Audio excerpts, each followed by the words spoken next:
hooded stranger stuns the elite with an $8 million bid, silencing his doubters in a blaze of triumph.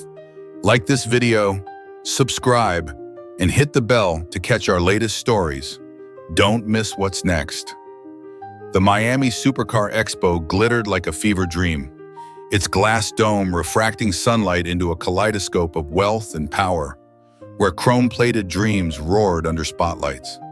The air crackled with the snarl of a V12 engine and the clink of crystal flutes, as collectors in bespoke suits and glittering gowns wove through a cathedral of speed. Into the sanctum of excess shuffled Marcus Langston, 55, his wiry frame draped in a faded gray hoodie, jeans worn thin at the knees, and scuffed sneakers that squeaked faintly on the polished marble floor. His graying temples and weathered face, etched with a life of battles won in silence, drew no attention, except for the wrong kind. Barely 3 steps past the entrance, a voice sliced through the din, sharp as a blade. "Sir, this is a private event," snapped Claire, a young consultant in a crisp navy blazer, her blonde hair coiled tight, her name tag glinting under the lights. Her eyes raked over Marcus, his dark skin, his threadbare clothes, the absence of a Rolex or any badge of wealth, and her lip curled. "If you're looking for the public car show, it's 2 miles down the road." The crowd parted slightly, heads turning, whispers hissing like static.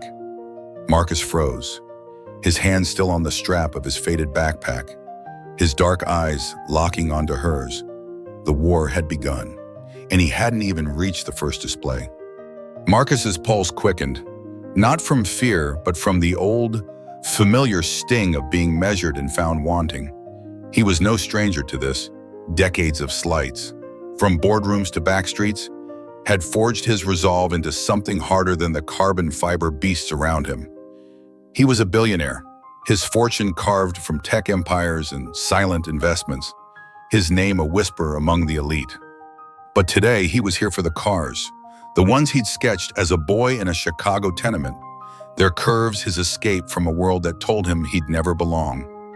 His casual clothes were deliberate, a mask to blend in, to feel the pulse of his passion without the weight of his wealth. Yet Claire's words, laced with venom, made it clear. To her, he was an intruder, a blemish on this temple of opulence. "I'm exactly where I meant to be," Marcus said, his voice low, steady, carrying a weight that made a nearby collector glance up from his champagne. Claire's smile didn't waver, but her eyes narrowed. "This is the Vulcan X," she said, gesturing to a sleek black hypercar behind her, its $3 million price tag gleaming on a silver plaque. "It's not for everyone. Maybe you'd be more comfortable with the sports models in the East Wing, more in your range." Her tone dripped with condescension, and a soft chuckle rippled through the onlookers, emboldening her. Marcus stepped closer to the Vulcan X, his sneakers squeaking defiantly. The car was a masterpiece, 1,100 horsepower, a torque curve that could shame a jet, its body sculpted to cheat the wind itself. He'd studied its specs for months, knew its engineering like a poet knows verse. "Range, huh?" he said, his voice still calm but now edged with steel. "Tell me, what's the Vulcan's drag coefficient? And how's its active aero at 200 miles an hour?" Claire blinked, her tablet clutched like a shield. "It's very efficient," she stammered, her fingers fumbling over the screen. "The aero is, top tier." Marcus tilted his head, his gaze unrelenting. "Efficient how? Numbers, please. Or is top tier all you've got?" A murmur spread through the crowd, faces turning from Claire to Marcus, sensing a shift. Her flush deepened, her professionalism cracking. "I'd need to check," she snapped, then leaned closer, her voice dropping to a hiss. "Look, sir, let's not waste everyone's time. This isn't your place." The word place landed like a slap, and for a moment, Marcus's jaw tightened, memories flashing, cops stopping him for looking suspicious, teachers assuming he'd fail, doors slammed in his face. But he didn't flinch. He smiled, small and dangerous. My place, he said softly, is wherever I choose to stand. Claire recoiled to her confidence fraying. She spun toward a colleague, a wiry man with a headset, and muttered, "Can you believe this guy? Acting like he belongs near a Vulcan." The man snickered, loud enough for Marcus to hear. "Keep the riff-raff out, Claire, you've got this." Marcus's fingers curled into fists, but his face remained a mask. He'd endured worse, risen above worse. Growing up, he'd been the kid who wasn't supposed to succeed, the one whose dreams were laughed at. Every dismissal had fueled him, every slight a spark for the empire he'd built. Now, in this glittering arena, Claire thought she'd won a round, but she'd only lit a fuse. Marcus adjusted his backpack, his eyes drifting to the Vulcan X, its curves whispering promises of speed and power. The auction was hours away, and he had plans that would make this room shake. He moved on, his sneakers scuffing the floor, blending into the crowd as Claire's voice carried behind him, oblivious to the storm she'd unleashed. "Some people," she scoffed to her colleague, "need to learn where they don't belong." Marcus's lips twitched, a predator's smile. She'd learn, all right, and soon. He wove through the expo, his senses alive to its pulse, the wax and leather scent, the gleam of wealth, the undercurrent of judgment. The Vulcan wasn't just a car, it was a gauntlet, thrown down by a world that still saw him as less. He paused by a Lamborghini, its scissor doors raised like wings, and ran a hand through his graying hair. A nearby engineer, engrossed in a spec sheet, didn't notice him. But Marcus didn't care. He was here for the machines, not the egos. Yet Claire's words echoed, a challenge he couldn't ignore. He glanced at the auction stage being set up in the distance, its digital board glowing red. The crowd's whispers followed him, some curious, most dismissive. A hedge fund manager boasted about his Bugatti nearby. A tech mogul debated aerodynamics. Marcus's faded hoodie stood out like a bruise against their tailored suits, but he wore it like armor. Claire, now across the room, kept him in her peripheral, her posture rigid. She thought she'd put him in his place, but Marcus was already 3 moves ahead. The auction would be his chessboard, and he was no pawn. As he slipped deeper into the crowd, his sneakers silent now, the expo's glamour felt like a stage set for his reckoning. The Miami Supercar Expo shimmered under its glass dome, a glittering maze of horsepower and hubris where every glance carried a verdict. Marcus Langston moved through it like a ghost, his faded gray hoodie and scuffed sneakers a silent rebellion against the tailored suits and diamond cufflinks around him. The air buzzed with the hum of engines and the sharp laughter of the elite. But Marcus's focus was razor sharp, his dark eyes dissecting each car he passed. A McLaren's aerodynamic vents, a Koenigsegg's dihedral doors, the pulse of engineering that had fueled his dreams since childhood. His billionaire status, hidden beneath his threadbare clothes, was a card he held close, but his knowledge was a weapon he wielded freely. He paused by a silver Pagani Huayra, its $2.8 million price tag gleaming under spotlights, and ran a calloused finger along its carbon fiber flank, murmuring about its twin-turbo V12 to no one but himself. A nearby engineer, engrossed in a tablet, overheard and glanced up, intrigued. "You know your stuff," the man said, pushing up his glasses. "Most people just see the price tag." Marcus smiled, his weathered face softening. "Price is just noise. The real story's in the torque."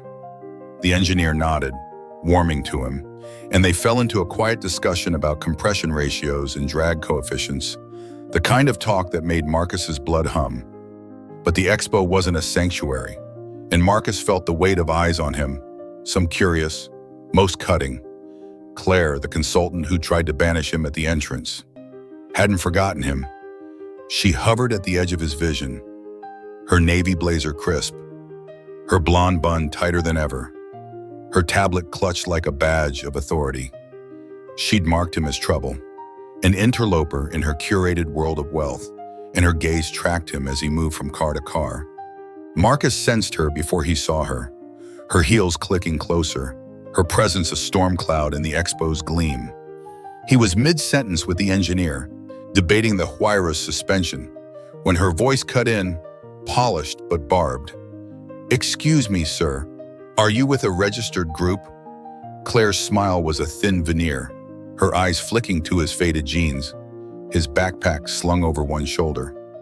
The engineer frowned, sensing the shift, but Marcus didn't flinch. "Just here for the cars," he said, his voice low, steady, the same tone that had closed billion-dollar deals in boardrooms. Claire's lips twitched, her smile hardening. "This area is for serious buyers," she said, her words loud enough to draw glances from a nearby knot of collectors. "If you're just browsing, we have a public viewing section. I can escort you there." Her tone implied he was a nuisance, a smudge on the expo's polish, and the racial undertone wasn't lost on Marcus or the engineer, who shifted uncomfortably. Marcus tilted his head, his eyes locking onto hers, calm but unyielding. He'd played this game too long to be rattled, but the sting was there, sharp and familiar. "Serious buyers, huh?" he said, his voice carrying a quiet edge. "Tell me, what's the Huayra's top speed with its active aero fully engaged? And how's its downforce at 180 miles an hour?" The questions were precise, surgical, and Claire's confidence faltered. Her fingers danced over her tablet, but her hesitation was palpable. "It's over 230 miles per hour, she said, her voice less certain. "The downforce is substantial." Marcus raised an eyebrow, his smile small but lethal. "Substantial? That's not a number. Try 1,200 pounds at peak. Or didn't they cover that in training?" The engineer stifled a chuckle, and a murmur rippled through the onlookers, some now craning to see the man in the hoodie who just schooled the staff. Claire's face flushed crimson, her professionalism cracking like thin ice. "I'll verify that," she snapped. But Marcus was already turning back to the engineer, dismissing her without a word. "Sorry about that," he said to the man, picking up their conversation as if Claire were a gust of wind that had passed. But Claire wasn't done. She retreated to a cluster of staff near a Ferrari display, her voice low but venomous. "That guy's trouble," she hissed to a colleague, a wiry man with a headset who'd backed her earlier. "Acting like he owns the place, asking questions to show off. We need to keep an eye on him." The man nodded, glancing at Marcus, who was now deep in conversation with a renowned designer who'd joined the engineer. "Probably just a wannabe," the colleague muttered. "Security can handle him if he steps out of line."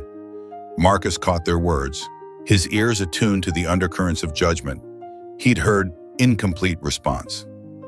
The response was cut off here. "Let me complete part 2 to meet the minimum 1,100-word requirement and include the Vietnamese summary."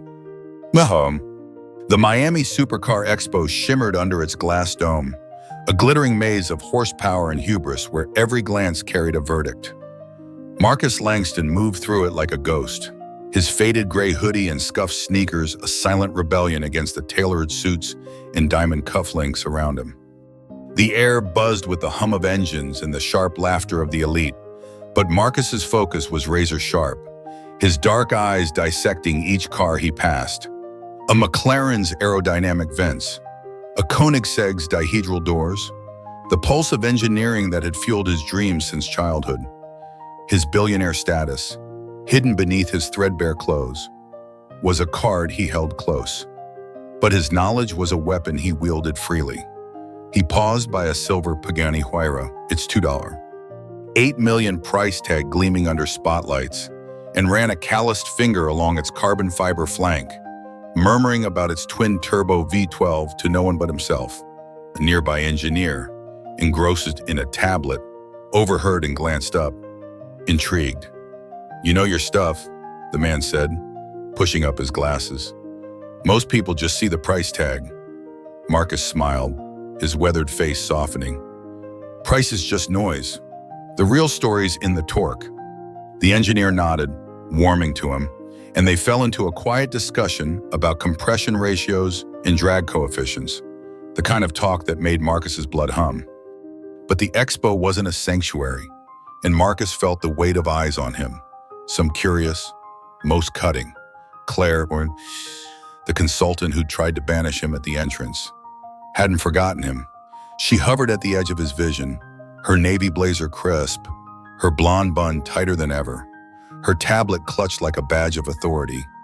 She'd marked him as trouble, an interloper in her curated world of wealth, and her gaze tracked him as he moved from car to car. Marcus sensed her before he saw her heels clicking closer, her presence a storm cloud in the expo's gleam. He was mid-sentence with the engineer, debating the Huayra's suspension, when her voice cut in, polished but barbed. "Excuse me, sir, are you with a registered group?"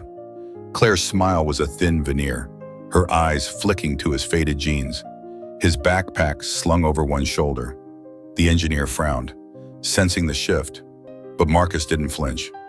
"Just here for the cars," he said, his voice low, steady, the same tone that had closed billion-dollar deals in boardrooms. Claire's lips twitched, her smile hardening. "This area is for serious buyers," she said, her words loud enough to draw glances from a nearby knot of collectors. "If you're just browsing, we have a public viewing section. I can escort you there." Her tone implied he was a nuisance, a smudge on the expo's polish, and the racial undertone wasn't lost on Marcus, or the engineer, who shifted uncomfortably. Marcus tilted his head, his eyes locking onto hers, calm but unyielding. He'd played this game too long to be rattled, but the sting was there, sharp and familiar. "Serious buyers, huh?" he said, his voice carrying a quiet edge. "Tell me, what's the Huayra's top speed with its active aero fully engaged? And how's its downforce at 180 miles an hour?" The questions were precise, surgical, and Claire's confidence faltered. Her fingers danced over her tablet, but her hesitation was palpable. "It's over 230 miles per hour, she said, her voice less certain. "The downforce is substantial." Marcus raised an eyebrow, his smile small but lethal. "Substantial? That's not a number. Try 200 pounds at peak. Or didn't they cover that in training?" The engineer stifled a chuckle, and a murmur rippled through the onlookers, some now craning to see the man in the hoodie who just schooled the staff. Claire's face flushed crimson, her professionalism cracking like thin ice. "I'll verify that," she snapped. But Marcus was already turning back to the engineer, dismissing her without a word. "Sorry about that," he said to the man, picking up their conversation as if Claire were a gust of wind that had passed. But Claire wasn't done. She retreated to a cluster of staff near a Ferrari display, her voice low but venomous. "That guy's trouble," she hissed to a colleague, a wiry man with a headset who'd backed her earlier, acting like he owns the place, asking questions to show off, dictating, "We need to keep an eye on him." The man nodded, glancing at Marcus, who was now deep in conversation with a renowned designer who'd joined the engineer. "Probably just a wannabe," the colleague muttered. "Security can handle him if he steps out of line." Marcus caught their words, his ears attuned to the undercurrents of judgment. He'd heard worse, endured worse, but each slight was a spark, feeding the fire he kept banked inside. He leaned toward the designer, a gray-haired Italian with a reputation for genius, and asked about the Huayra's gearbox. His questions so incisive the man paused, impressed. "You're no amateur," the designer said, clapping Marcus on the shoulder. "Where'd you learn this?" Marcus shrugged, his smile cryptic. "Life's a good teacher." The designer laughed, and the engineer grinned. But Claire, watching from afar, saw only a threat to her control. The expo pulsed on, its rhythm unbroken, but Marcus felt the shift. Whispers followed him now, a mix of curiosity and skepticism. Who was this guy in the ratty clothes, talking shop with the industry's best? A tech mogul nearby, eavesdropping, tried to join the conversation, but Marcus kept it technical, deflecting personal questions with ease. He was here for the cars, not the spotlight. Yet, Claire, meanwhile, doubled down. She flagged down a security guard, her voice hushed but urgent. "There's a guy causing a stir," she said, nodding toward Marcus. "Not sure he belongs here. Can you check his credentials?" The guard, a burly man with a buzz cut, sized Marcus up from a distance, his hand resting on his radio. Marcus caught the exchange, his peripheral vision sharp, but his face betrayed nothing. He thanked the designer and engineer, promising to catch up later, and drifted toward a Bugatti Chiron display, its $3 million silhouette drawing him like a magnet. As he studied its turbochargers, he overheard Claire again, her voice carrying over the crowd's hum. "I swear if he tries anything, he's out. We don't need people like him disrupting the event." Her colleague chuckled. "Relax, Claire. He's just a loudmouth. Won't last the hour." Marcus's jaw tightened, but his eyes gleamed with something dangerous, a plan taking shape. He pulled a worn notebook from his backpack, jotting down specs for the Chiron, his handwriting precise. The auction was hours away, and he'd come prepared. Claire thought she was running the show, but Marcus was playing a longer game. He flipped to a page in his notebook, a list of cars on the auction block. The Vulcan X circled in red ink, his lips curved, the faintest hint of a smile. Let her underestimate him. Let her think she'd won. The Expo's lights glinted off the Bugatti's hood, and Marcus felt the old fire surge, the one that had carried him from a Chicago tenement to the top of the world. Claire's whispers, the guard's stare, the crowd's sideways glances, they were all fuel. He slipped the notebook back into his bag and moved on, his sneakers scuffing the marble, his silhouette swallowed by the crowd. Across the room, Claire watched, her tablet glowing, oblivious to the reckoning she'd set in motion.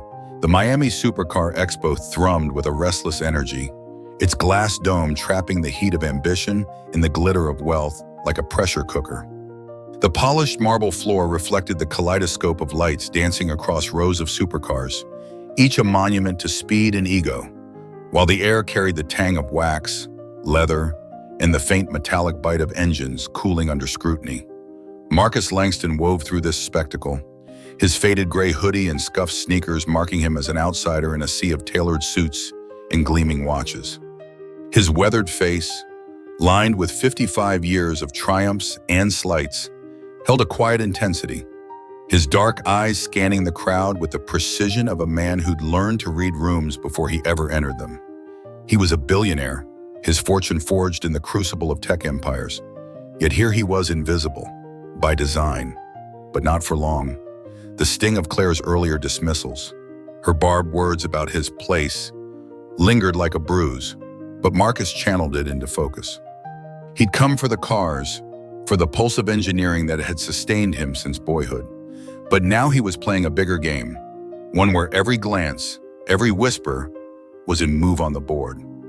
He found himself drawn to a panel discussion in the Expo's central atrium, a stage flanked by a Bugatti Chiron and a prototype electric hypercar, their curves gleaming under spotlights. The panel, a trio of industry titans, an aerodynamicist, a CEO, and a legendary driver, fielded questions from a crowd of enthusiasts, their voices amplified over the hum of the Expo. Marcus slipped into a seat near the back, his backpack tucked under his chair, his worn jeans creaking faintly as he leaned forward.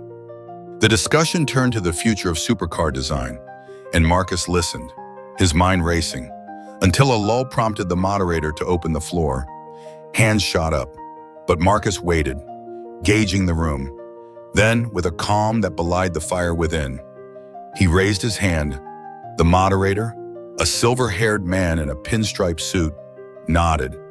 "You in the back." Marcus stood, his hoodie sagging slightly, and cleared his throat.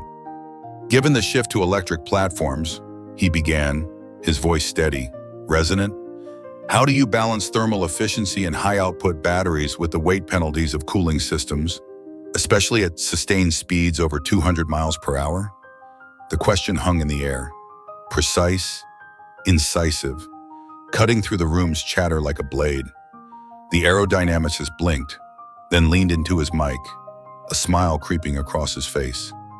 "That's a hell of a question," he said, launching into a detailed answer about liquid cooling and composite materials, his enthusiasm palpable. The crowd erupted in applause, heads turning to see the man in the hoodie who just posed a question that stumped half the room. Marcus sat, his expression unreadable, but inside his pulse thrummed. He'd spent decades studying these machines, not just as a collector, but as a student of their soul. Every bolt, every curve, a lesson in resilience. The moment should have been his, a quiet triumph, but Claire was never far. She stood at the atrium's edge, her navy blazer stark against the crowd, her tablet glowing as she whispered to a colleague. Her eyes locked on Marcus. She'd seen the exchange, heard the applause, and her face was a mask of barely concealed fury. To her, Marcus wasn't a scholar of speed. He was a disruption, a man who refused to stay in the box she'd built for him. As the panel wrapped, the crowd dispersed, but Claire moved with purpose, her heels clicking like a metronome. She cornered Marcus as he stepped away from his seat, her voice low, venomous. "You're making a scene," she said, her smile gone, her eyes cold.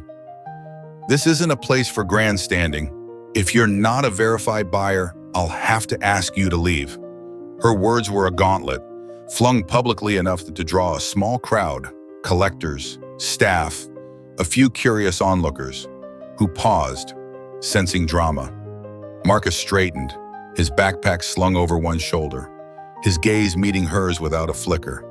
He'd faced worse than Claire, boardrooms that fell silent when he entered, cops who assumed guilt before innocence, a world that had tried to shrink him since he was a boy, sketching cars in a Chicago tenement.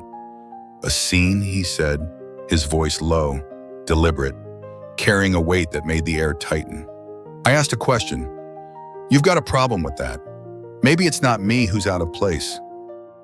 The crowd murmured, some nodding, others shifting uncomfortably. Claire's flush deepened, her fingers white-knuckled around her tablet. "Don't twist this," she snapped, stepping closer, her voice rising. "I know your type, coming in here, acting like you belong, stirring things up. If you're not buying, you're wasting everyone's time." The word type landed like a stone, its implications clear, and Marcus's jaw tightened. Memories flashing, every door slammed, every assumption hurled. But he didn't break.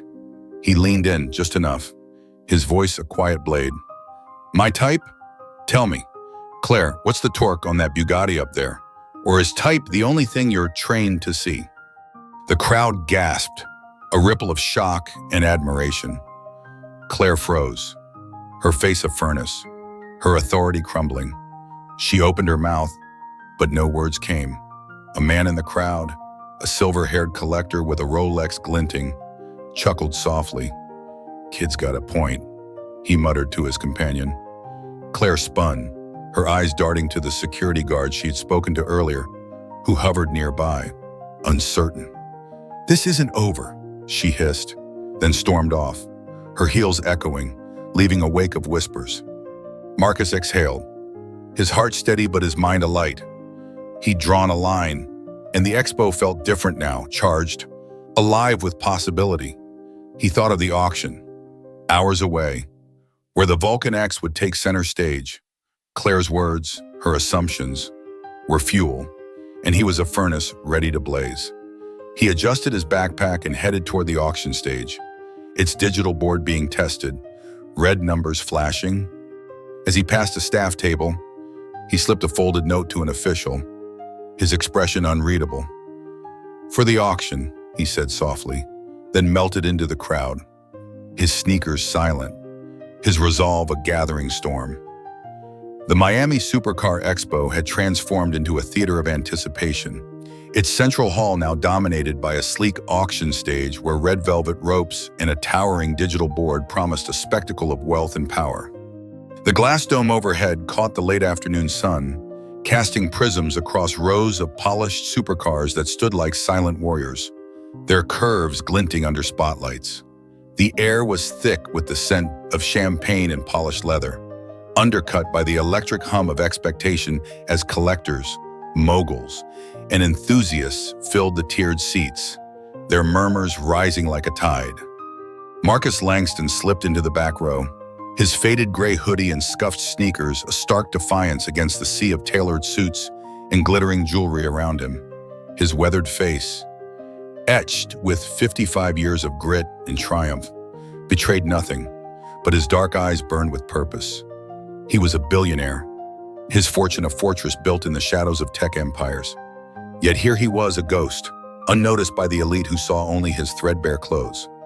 Claire's earlier slights, her venomous words, her assumption he didn't belong, had sharpened his resolve to a razor's edge. The auction was his battlefield, and the Vulcan X, the $3 million hypercar that had sparked their first clash, was the prize he'd come to claim.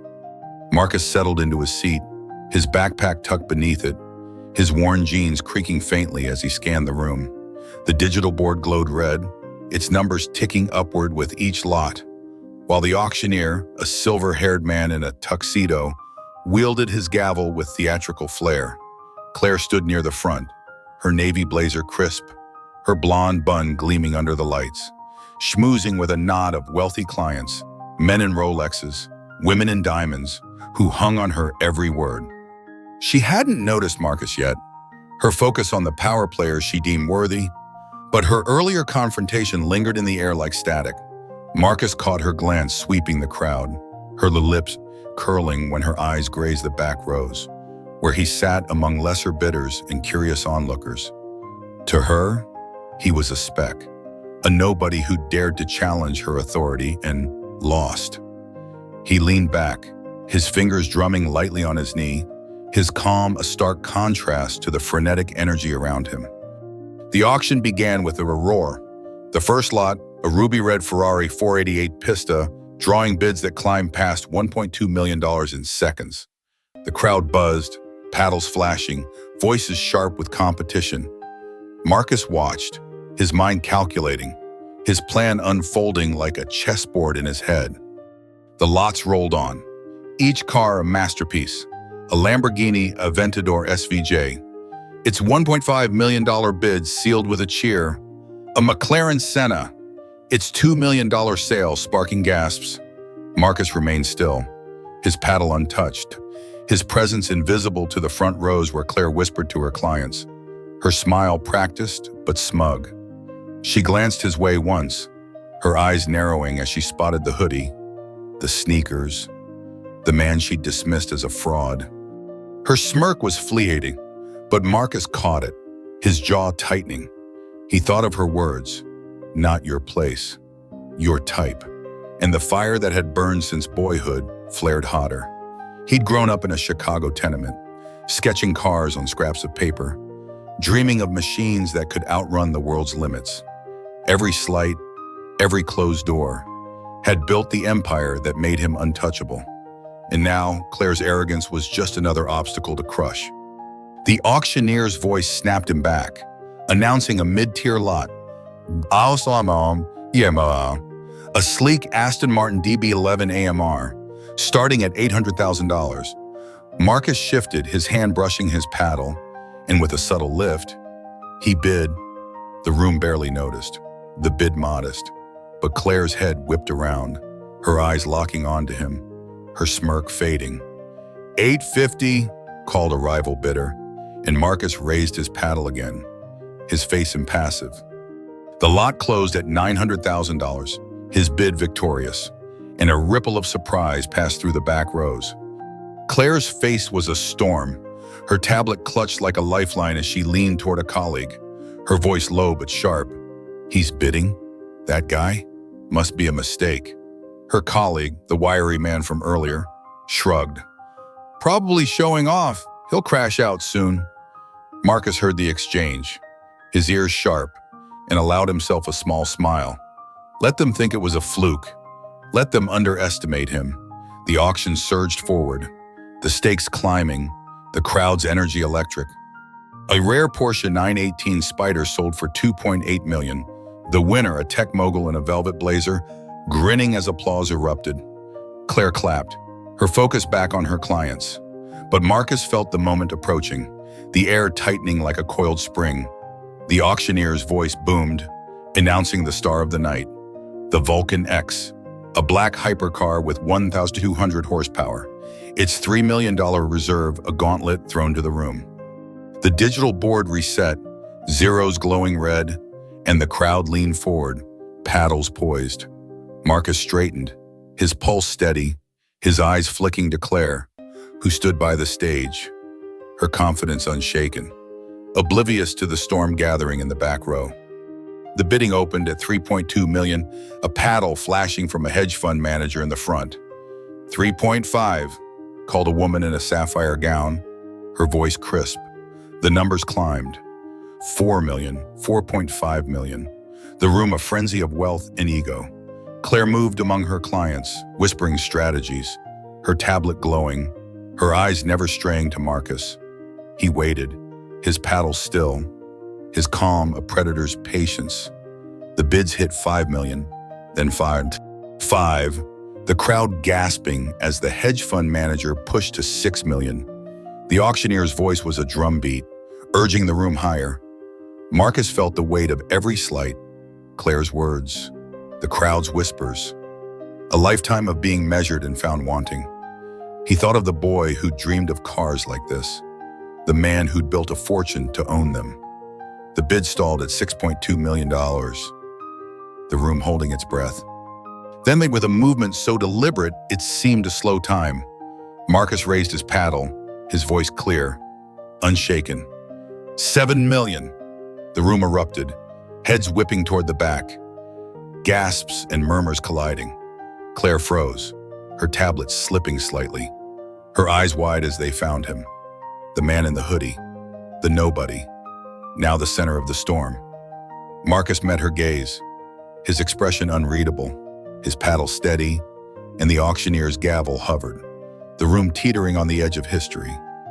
The Miami Supercar Expo's auction hall crackled with a tension so thick it seemed to hum in the air, the glass dome above trapping the heat of 1,000 egos in the glare of spotlights that turned the stage into a crucible of wealth. The Vulcan X, a black hypercar with 200 horsepower and a $3 million reserve, stood center stage, its sleek lines a silent challenge to the room's elite, who gripped their paddles like weapons.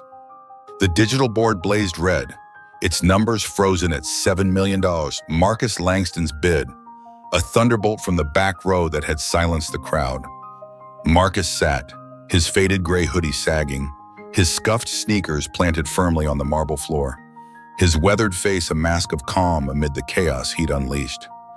His dark eyes, sharp with 55 years of battles won in silence, locked onto Claire, the consultant who'd branded him an outsider, a nobody. From the moment he'd stepped into her world, she stood by the stage, her navy blazer askew, her blonde bun fraying, her tablet slipping in her trembling hands as she stared at the man in the hoodie who'd just turned the expo upside down. The auctioneer, his tuxedo gleaming, leaned into his mic, his voice a mix of shock and glee. $7 million from the gentleman in the back. Do I hear 7.5?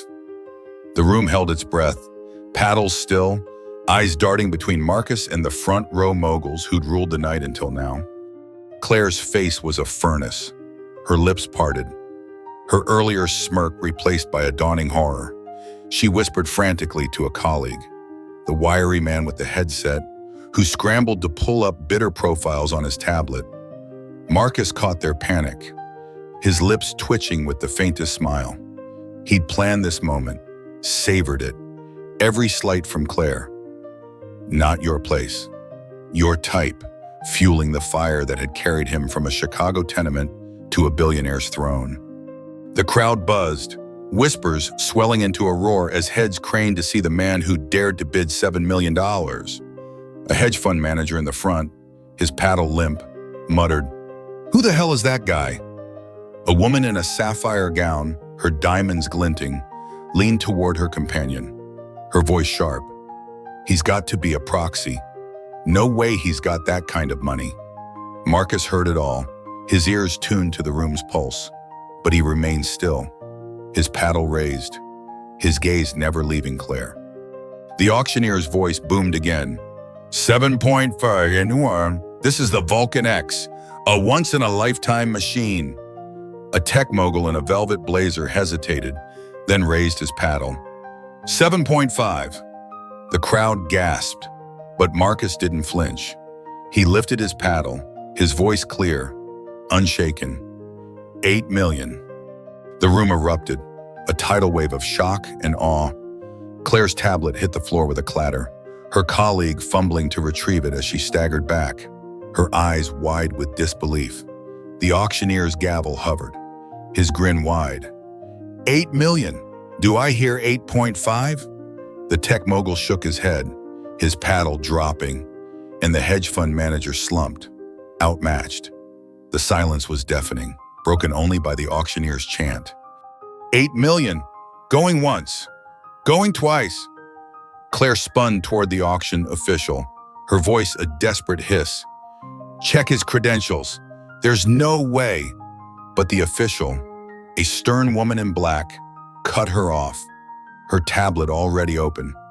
He's verified, she said, her tone final.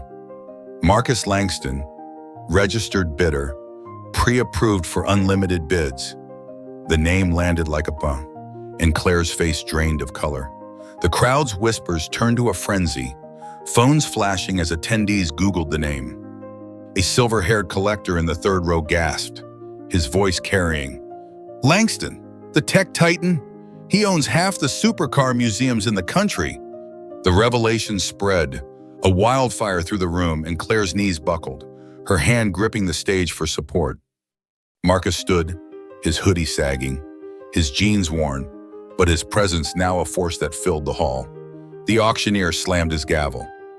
Sold the Vulcan X to Mr. Marcus Langston for $8 million. Applause thundered, but Marcus didn't bask in it. He stepped forward, the crowd parting like a sea, his sneakers scuffing the marble as he approached the stage. Claire stared, her mouth agape, her earlier arrogance a distant memory. Marcus paused, his eyes meeting hers, not with anger but with a quiet, piercing dignity. Looks like I found my place, he said, his voice low, resonant, cutting through the noise. The crowd murmured, some chuckling, others nodding, the weight of his words sinking in. Claire's face burned, her eyes dropping to the floor, her shame a public spectacle. Marcus turned to the auctioneer, who handed him the paperwork, his handshake firm. Congratulations, Mr. Langston, the man said, his respect genuine. This car's a legend, and so are you. Marcus nodded, his expression unreadable, but inside, his heart roared like the Vulcan's engine. Flashbacks flickered through his mind as he signed the papers. The boy in Chicago, sketching cars under a flickering bulb, ignored by teachers, stopped by cops, told he'd never amount to anything. The young man who'd coded his first app in a community college lab. The entrepreneur who'd built an empire while the world looked the other way. The billionaire who'd collected supercars not for show but for love. His private museum a shrine to the dreams that had carried him through. Every slight, every dismissal had led to this moment, where he stood not just as a winner but as a rebuke to those who judged him by his skin, his clothes, his silence. He glanced at the Vulcan X, its black finish a mirror for his resolve, and felt a weight lift. The crowd pressed closer, collectors clamoring to shake his hand, reporters snapping photos. But Marcus's focus shifted to Claire. She stood frozen, her colleague whispering apologies, her world unraveling. Marcus could have crushed her with a word, could have demanded her job, but he didn't. He'd won, and that was enough. As he stepped off the stage, the crowd still buzzing, Marcus addressed the room, his voice steady, commanding. This car's more than metal and speed, he said, gesturing to the Vulcan.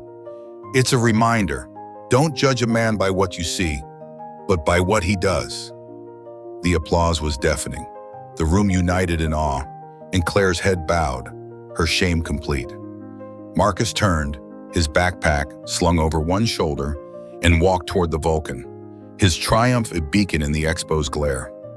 The digital board flickered, resetting for the next lot, but the night belonged to him, a man who'd turned prejudice into power, and a room full of doubters into believers. The Miami Supercar Expo pulsed with a new rhythm in the wake of Marcus Langston's triumph. The air still charged from the auction's climax, where his $8 million bid for the Vulcan X had shattered assumptions and turned the hall into a crucible of awe and reckoning. The glass dome overhead caught the fading sunlight, casting golden shards across the polished supercars that stood like silent witnesses to the night's upheaval. The crowd, a tapestry of tailored suits and glittering gowns, buzzed with Marcus's name, their whispers a mix of admiration and disbelief as they recounted the moment a man in a faded hoodie had claimed the expo's crown. Marcus moved through this chaos with quiet purpose, his scuffed sneakers scuffing the marble, his weathered face calm but his dark eyes alive with the weight of what he'd done. At 55, he was a billionaire whose fortune dwarfed most in the room, yet his worn jeans and gray hoodie marked him as an enigma, a man who'd chosen to be unseen until the world had no choice but to look. Claire, the consultant who'd branded him an outsider, stood by the auction stage, her navy blazer crumpled, her blonde bun unraveling, her face a mask of shock and shame as the expo's elite now turned their backs on her, their allegiance shifting to the victor. Marcus paused by the Vulcan X, its black finish a mirror for the night's drama, and ran a calloused hand along its flank, his fingers tracing the curves he'd dreamed of as a boy in a Chicago tenement. The car was more than a prize. It was a symbol, a testament to every door slammed, every slight endured, every moment he'd been told he didn't belong. Collectors approached, their hands outstretched, their voices eager. Men who'd ignored him hours ago now clamored for his attention, their Rolexes glinting as they praised his bold move. Marcus nodded, his responses polite but brief, his focus on the car's engineering rather than their flattery. He'd won their respect, but he didn't crave it. His victory was for himself, for the kid who'd sketched cars under a flickering bulb, for the man who'd built an empire while the world looked away. Across the hall, Claire faced a different reality. Her employer, a stern woman in a black suit, pulled her aside, her voice low but cutting. "Your behavior was unacceptable, Ben," she said, her tablet glowing with complaints from attendees who'd witnessed Claire's prejudice. "We'll discuss your position tomorrow." Claire's eyes darted to Marcus, her lips trembling, but he didn't meet her gaze. Her world, built on control and assumptions, was crumbling, and she stood alone, her tablet useless, her authority stripped. The expo's energy shifted as attendees gravitated toward Marcus, their phones flashing as they snapped photos, their voices pitching stories to reporters who'd caught wind of the night's drama. A young man, barely 20, approached, his eyes wide with awe. "Mr. Langston, I'm studying engineering," he said, his voice shaking. "I read about your collection, how you started from nothing. You're why I want to build cars." Marcus paused, his expression softening, the fire in his chest easing. "Keep studying," he said, his voice warm, steady. "The cars don't care where you come from. They only care what you can do." The young man nodded, his face alight, and Marcus felt a spark of purpose beyond the auction's triumph. He'd spent decades proving himself, but moments like this, planting a seed, passing a torch, felt like legacy. He glanced at the Vulcan, its headlights glinting like eyes, and thought of his private museum, where this car would join others, each a chapter in his story.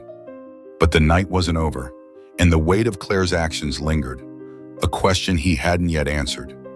Marcus considered his options as he toured the Vulcan with an expo engineer, discussing its torque curve and aerodynamics, his knowledge drawing nods of respect.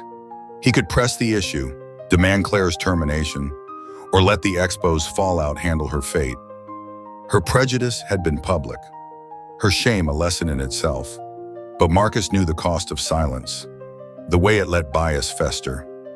He decided to wait, to let the night's lesson sink in, to see if Claire would face her own reckoning.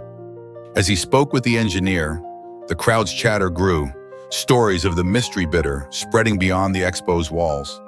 A reporter, her notepad open, approached, asking for a quote. Marcus waved her off, his focus on the car, but her question echoed. How did it feel to prove them wrong? He didn't answer, but the truth burned. It felt like justice, like the roar of an engine finally unleashed. He slipped his notebook from his backpack, jotting down specs for the Vulcan, his handwriting precise, his mind already turning to the road ahead. The expo began to wind down, attendees drifting toward exits, but Marcus lingered, drawn to the Vulcan's quiet power. He thought of Claire, her face when his name was revealed, the way her world had shifted. She'd misjudged him, but he wouldn't return the favor. He'd give her a chance to learn, to grow, though he doubted she'd take it. As he adjusted his backpack, a security guard approached, the same one Claire had summoned earlier. "Mr. Langston," the man said, his tone respectful, "we're arranging transport for your car. Anything else you need?" Marcus shook his head, his smile faint. "Just the keys." The guard nodded, and Marcus turned toward the exit, the Miami skyline glowing through the glass dome, a city of light and ambition. He stepped into the night, the Vulcan's paperwork in his backpack, and climbed into his new hypercar, its engine roaring to life. The road stretched before him, the skyline a canvas, and as he accelerated, the expo's drama faded, replaced by the pure, unyielding thrill of speed. Marcus Langston, the man they had underestimated, drove into the dusk, his triumph a beacon, his future unwritten. The Miami Supercar Expo had faded into memory, its glass dome and roaring engines now a distant echo. But the shockwave of Marcus Langston's $8 million triumph lingered, rippling through headlines, boardrooms, and the quiet corners of lives he'd never know. 2 weeks later, Miami's skyline gleamed under a relentless sun, its heat shimmering off the asphalt where Marcus stood outside his private supercar museum, a low-slung fortress of glass and steel tucked in an industrial corner of the city. His faded gray hoodie and worn jeans clung to his frame, his scuffed sneakers crunching gravel as he greeted a group of teenagers from a local community center, their eyes wide at the sight of his collection. Rows of Ferraris, Lamborghinis, and now the Vulcan X. Its black finish, a silent monarch under soft lights. Marcus, 55, his weathered face etched with a life of defiance and dreams, felt a warmth that no auction could match. His billionaire status, once a secret wielded like a blade, was now a beacon. His story of rising from a Chicago tenement to shattering prejudice at the expo, inspiring whispers far beyond Miami's elite. Yet he remained unchanged, his voice steady, his eyes sharp, as he guided the teens through his museum, their questions about horsepower and aerodynamics sparking memories of his own boyhood, when cars were his escape from a world that tried to cage him.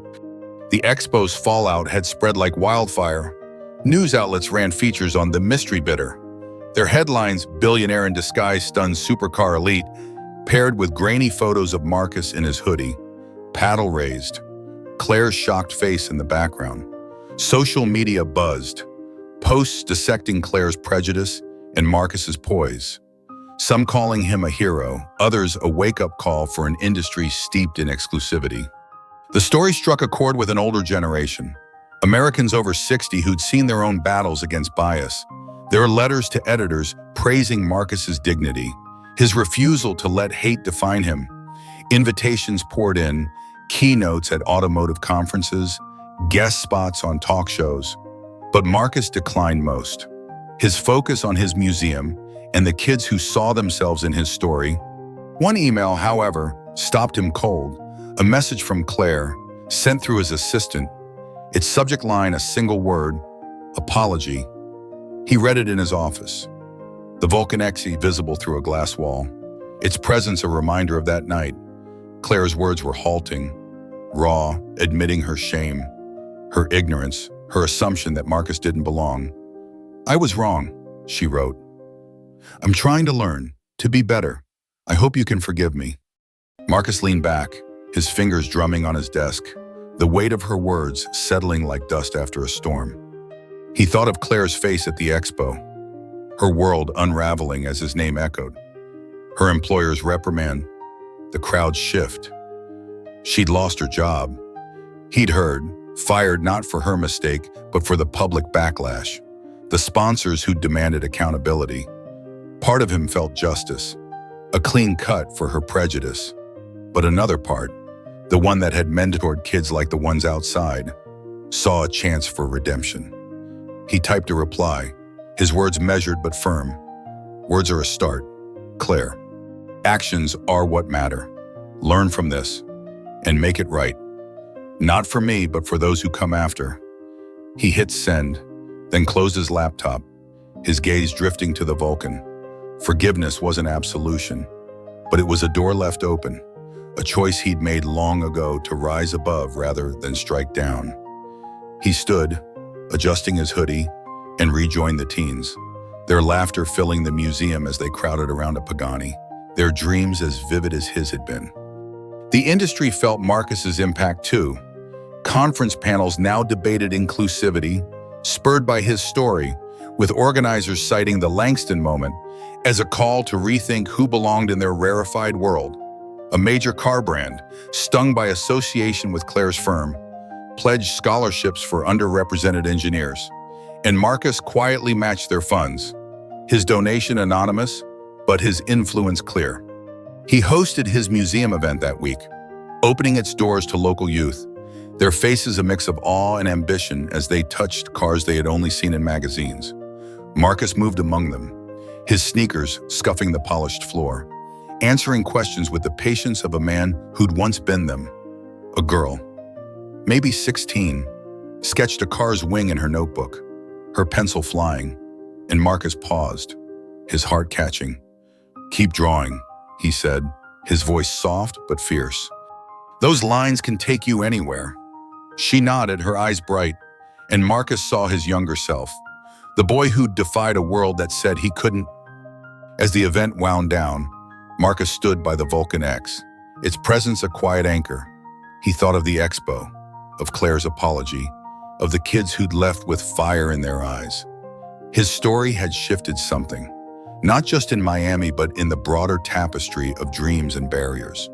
He pulled his notebook from his backpack, its pages worn, and sketched a new car design, a sleek hybrid, its lines bold, accessible, a machine for the next generation. The museum's lights dimmed, the teens' voices fading as they boarded their bus, and Marcus felt a clarity he hadn't known he needed. He'd won more than a car, he'd cracked open a door, letting light into places long shadowed.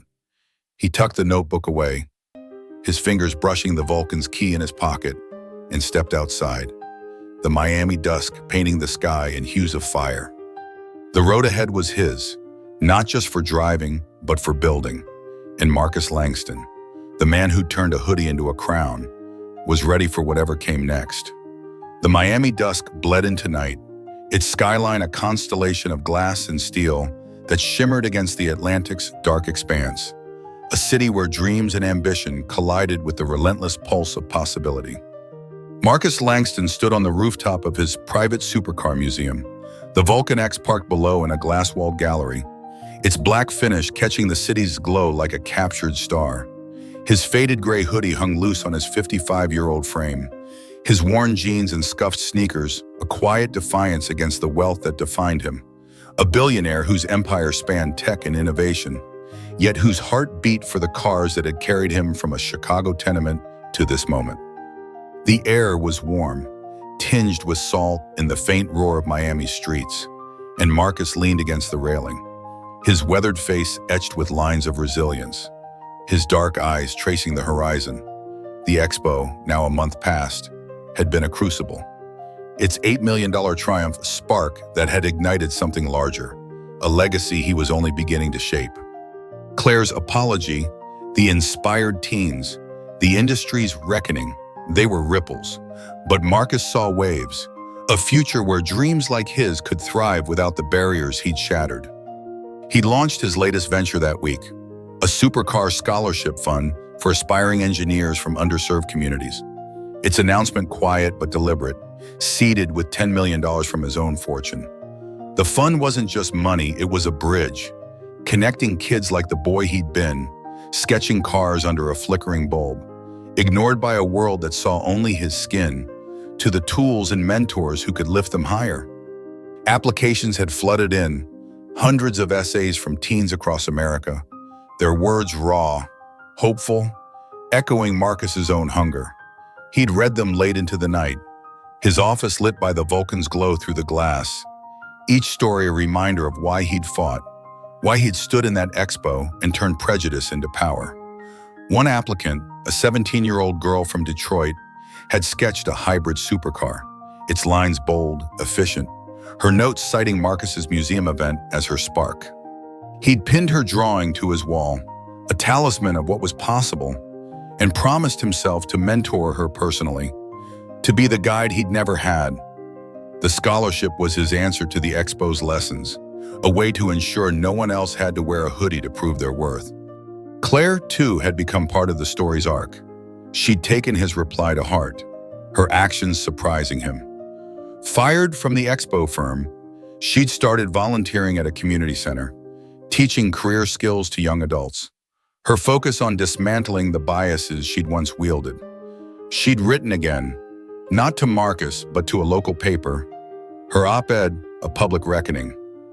I was wrong, a lesson in judgment, that named no names but laid bare her mistakes at the expo. Marcus had read it, his coffee cooling, and felt a grudging respect. She wasn't redeemed, not fully, but she was trying, and that was more than he'd expected. He'd sent her a note through his assistant, brief but pointed. Keep going, the work's just begun. Claire's path was her own, but Marcus saw it as proof that even the hardest hearts could bend, a small victory in a world still grappling with its shadows. The industry, too, was shifting. Conferences now featured panels on diversity, car brands pledged inclusive hiring, and Marcus's scholarship fund became a model, its impact cited in boardrooms he'd never enter.